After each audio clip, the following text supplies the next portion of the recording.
The second face of intention is one of my absolute favorites. I call it the face of kindness. It is my intention to be at peace with everyone in my life, including all of my relatives. That's my intention. I insist that I will be at that place in my life. And so how do you do that? You have to, again, look at the resistance, look at the thoughts, and suggest to yourself, I am going to be kindness. Yesterday, we went to a movie.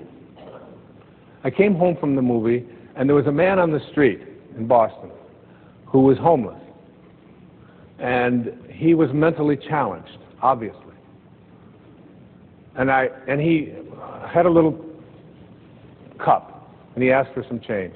And I lent blessing to these people.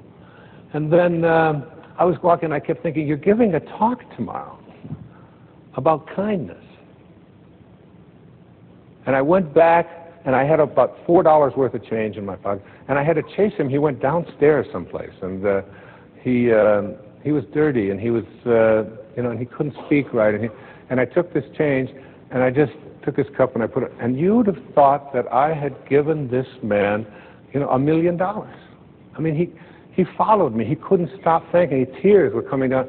It's a simple little act of kindness.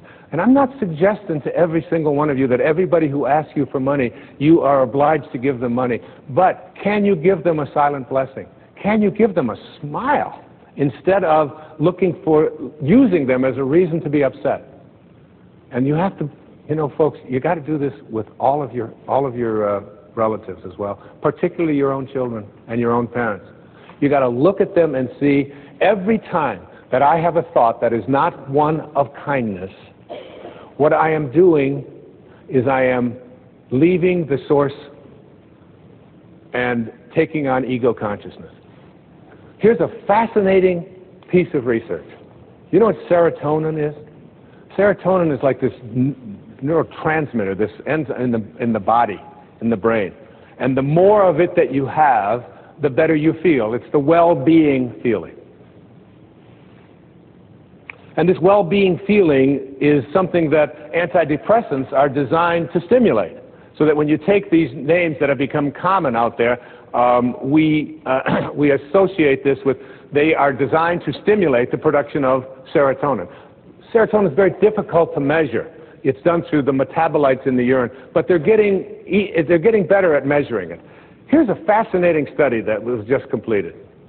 That any person who is the recipient of an act of kindness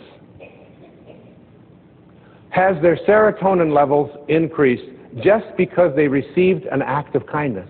And their immune system is strengthened because they received this dose of kindness. That's the recipient. And secondly, any person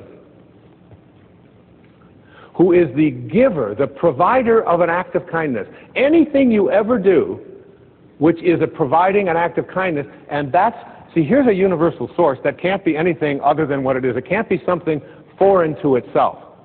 So it doesn't, it's always creating, it is always creating what it creates, treating it with kindness. Here, this source can create worlds. It creates planets and systems, and whether you look through the microscope or whether you look through the telescope, it's impossible to say which has the grander view. It's impossible to say because they all lead to infinity. And this is a source that creates worlds. It creates you.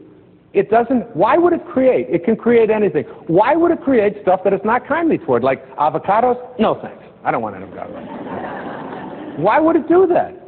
It doesn't have to. It can create anything, this source, from which all emanates. If you are the provider of an act of kindness towards anyone, but particularly towards the people that you're close to in your life, and particularly towards strangers with just a smile or an act of kindness, or, I can afford a quarter, I can afford $1, I'm going to go back. And just, and not making a big deal about it, the serotonin levels in you are increased to the same degree that they are in the receiver. And so is your immune system strengthened. You want to strengthen your immune system? Be kind.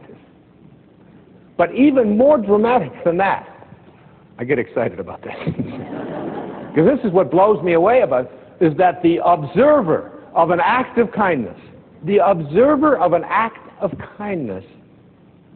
has their serotonin levels and their immune system strengthened just because they're in the energy field of someone who is displaying kindness. When you see someone being kind to another person, it's like a dose of an antidepressant. It's like a serotonin rush. Very often in my talks, I'll ask, who is the person out there in the audience who had someone buy your ticket because you couldn't afford it, and you couldn't afford to come here, and they paid your way to get here, and they just wanted you to be here because they felt it was so important that you be there? And someone will always raise their hand. I'll bring them up, and I'll say, so what did they spend? And they'll say, $100. They gave me $100, and they couldn't even afford it themselves.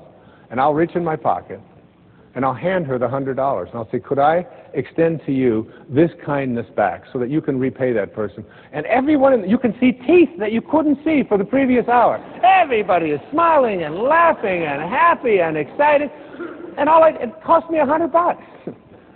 You know how much antidepressant you'd have to take?